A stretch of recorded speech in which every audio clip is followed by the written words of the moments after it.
Dans les premières heures, l'Iran affirme avoir lancé 9 missiles balistiques Qamar al-Shahar 4 en direction du centre d'Israël, chacun transportant une ogive capable de se diviser en 24 bombettes distinctes qui se dispersent sur environ 8 km de terrain. Maisons, routes, positions militaires, tout frappé aléatoirement.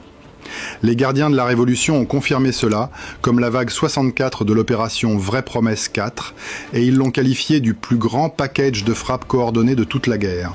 80 cibles à travers Israël, d'Eilat dans le Grand Sud jusqu'à Haïfa dans le nord extrême. Pas répartis sur des jours, 80 cibles dans une seule fenêtre concentrée. Israël affirme avoir déjà neutralisé plus de 70% des lanceurs de missiles iraniens. Donc soit ce chiffre est faux, soit l'Iran a conservé des réserves qui ont survécu à toute la campagne. Et les missiles n'étaient même pas le tableau complet. Le Hezbollah lançait des salves synchronisées dans le nord d'Israël au même moment. Les gardiens de la Révolution affirmaient avoir frappé la 5e flotte américaine à Bahreïn. Et l'Iran mettait le feu aux infrastructures énergétiques du Golfe, du Qatar, au Koweït, à l'Arabie Saoudite. Dans les prochaines minutes, je vais vous expliquer le chaos que l'Iran vient de déchaîner sur Israël, pourquoi les défenses aériennes peinent à l'arrêter et vers où ce conflit se dirige. Voici les faits. Les gardiens de la Révolution ont désigné ces frappes comme les vagues 63 et 64. La vague 63 portait un nom de code dédié à la mémoire du ministre du Renseignement Esmaïl Khatib, tué plus tôt dans la campagne. La déclaration officielle était précise, pas les intérêts israéliens, les intérêts américains.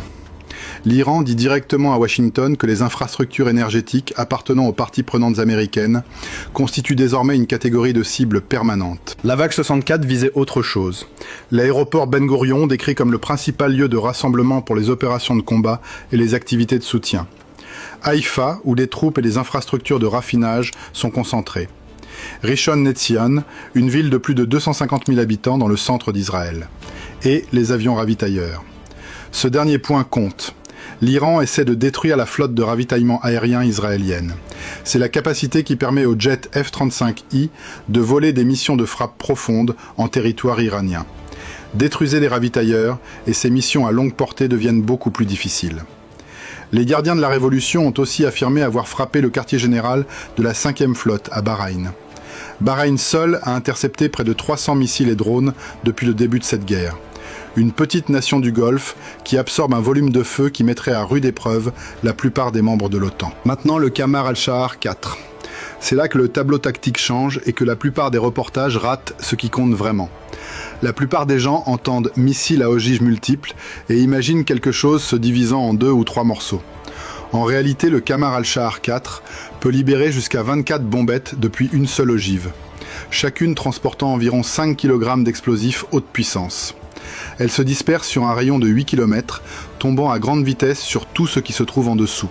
Maisons, routes, parcs, positions militaires. Aucune discrimination. Une analyse CNN de 2 frappes distinctes a confirmé des schémas d'impact répartis sur 11 et 13 km.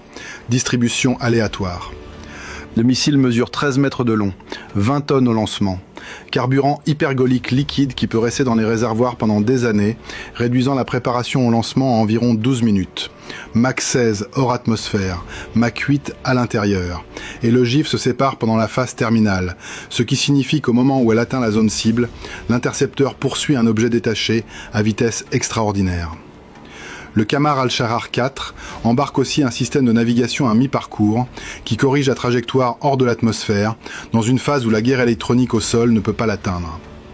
Sa lignée remonte au Hwasong-10 nord-coréen, lui-même descendant du missile balistique soviétique R-27 lancé par sous-marin.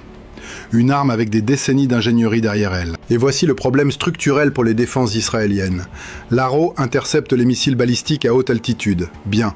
Mais même une interception Arrow réussie peut échouer à arrêter les bombettes parce que ces sous-munitions se libèrent avant que le corps du missile soit détruit ou parce que l'angle d'interception n'est pas frontal. Une fois les bombettes libres, elles sont petites, rapides et tombent de la stratosphère. La seule réponse fiable est d'intercepter le missile parent aussi haut que possible avec l'Arrow 3, avant la libération des sous-munitions. Une fois séparés, le problème devient en pratique, peut-être, non interceptable. Talin Bar, expert en missiles qui conseille des entreprises de défense israéliennes, l'a dit sans détour. Il a qualifié les munitions à sous-munitions de mécanismes pour contourner la défense antimissile active. Et il a noté que l'Iran s'appuie davantage sur ces ogives, précisément parce que son inventaire global a été dégradé par les frappes américaines et israéliennes. Moins de lanceurs signifie que chaque missile doit infliger un maximum de dégâts. L'ogive à sous-munitions est la réponse à ce calcul.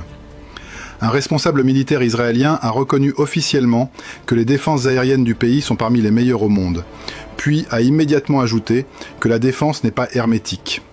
Quand un responsable en exercice vous dit que le bouclier a des failles, les failles sont réelles. L'Iran équipe maintenant environ la moitié de chaque salve de missiles visant Israël d'ogives à sous-munitions. 2 ouvriers du bâtiment tués à Yehoud à l'extérieur de Tel Aviv. Dehors sur un chantier, pas dans un abri. Un couple dans la soixantaine tué à Ramat Gan, trouvé juste à l'extérieur de leur pièce sécurisée. Un travailleur étranger de 30 ans tué au Moshav Adanim le 19 mars. 3 femmes palestiniennes tuées en Cisjordanie par des missiles iraniens. Les premiers décès dans ce territoire depuis le début de la guerre. Au moins 15 personnes tuées en Israël pendant la guerre, avec des décès supplémentaires en Cisjordanie. La défense n'est pas hermétique. Cette phrase continue de se prouver. Restez avec moi, parce que la coordination avec le Hezbollah est la pièce qui transforme ceci d'une histoire de missiles en crise stratégique. Le Hezbollah ne fait pas cavalier seul. Les gardiens de la Révolution ont confirmé le 11 mars que la vague 40 était, selon leurs propres termes, une opération conjointe coordonnée entre les gardiens de la Révolution et la résistance libanaise. Première reconnaissance publique iranienne de synchronisation opérationnelle en temps réel avec le Hezbollah pendant cette guerre. Le schéma des 18 et 19 mars l'a clairement montré. Pendant que les missiles iraniens frappaient le centre et le sud d'Israël, le Hezbollah lançait des salves coordonnées sur Haïfa, Naharia et à travers la Galilée. 100 roquettes par jour en moyenne, programmées pour atterrir dans la même fenêtre que les lancements iraniens. L'objectif n'est pas symbolique, il est architectural. Saturer chaque couche de la défense aérienne depuis chaque point cardinal simultanément. Forcer le système à choisir ce qu'il intercepte et ce qu'il laisse passer. L'ACL estime que le Hezbollah détient encore environ 25 000 missiles, 10 000 drones et des milliers de combattants d'élite, Radwan.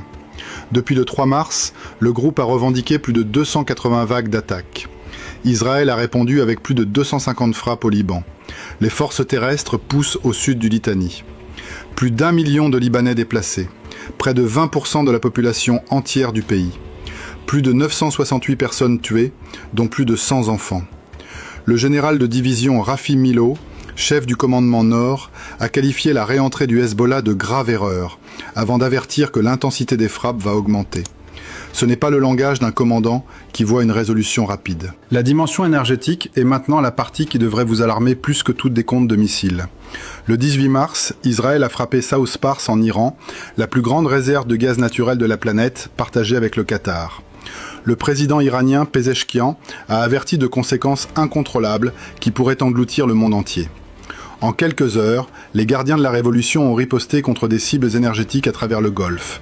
Ras Laffan au Qatar, la plus grande installation de GNL sur Terre, responsable d'environ 20% de l'approvisionnement mondial en gaz naturel liquéfié, a subi des impacts directs. Qatar Energy a rapporté d'importants incendies et des dommages étendus. Des analystes de Wood Mackenzie estiment le retard de redémarrage à plus de 2 mois.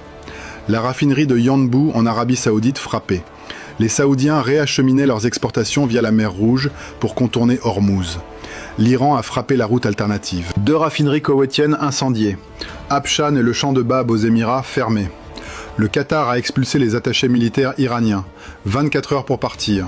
Le principal diplomate saoudien a déclaré publiquement que le peu de confiance qui existait auparavant a été complètement brisé. Le Brent autour de $113, les prix européens du gaz en hausse de 25% sur la journée et plus de 60% au-dessus du niveau d'avant-guerre. Les gardiens de la Révolution ont émis un avertissement direct. Si cela se répète, les attaques sur votre infrastructure énergétique ne cesseront pas jusqu'à la destruction totale. Ce n'est pas du positionnement, c'est une déclaration opérationnelle. Trump a menacé de détruire massivement South Pars si l'Iran continue. 3 responsables israéliens ont confié à Reuters que la frappe sur South Pars avait été coordonnée avec Washington, malgré les déclarations publiques de Trump, selon lesquelles les États-Unis n'en savaient rien. Ces deux déclarations ne peuvent pas être toutes les deux vraies. Le pétrole au-dessus de 113 $, le gaz naturel en hausse de 50%. Le détroit d'Ormuz fermé, 200 milliards demandés au Congrès. 13 militaires américains tués, plus de 5 millions d'Israéliens confinés dans des abris.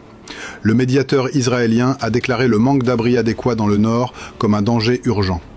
Les écoles fermées, le Parlement qui fonctionne à peine. Et pourtant, le soutien public à la guerre reste élevé. Les Israéliens se sentent engagés dans un combat existentiel, même depuis l'intérieur de pièces renforcées. Cet écart entre la perturbation et la résolution est l'une des dynamiques les plus importantes de ce conflit. Il détermine combien de temps une démocratie peut soutenir une campagne pendant que sa population vit sous terre. La plupart des gens voient un échange de missiles. En réalité, les 18 et 19 mars marquent le moment où ce conflit a cessé d'être une affaire de cibles militaires et est devenu une guerre énergétique avec des conséquences économiques mondiales qu'aucune partie ne contrôle. Tous les lanceurs iraniens sont prétendument détruits à 70%. Les défenses aériennes prétendument neutralisées à 85%. Et l'Iran vient d'exécuter un barrage synchronisé de 80 cibles sur toute la longueur d'Israël, tout en mettant le feu aux infrastructures énergétiques du Golfe.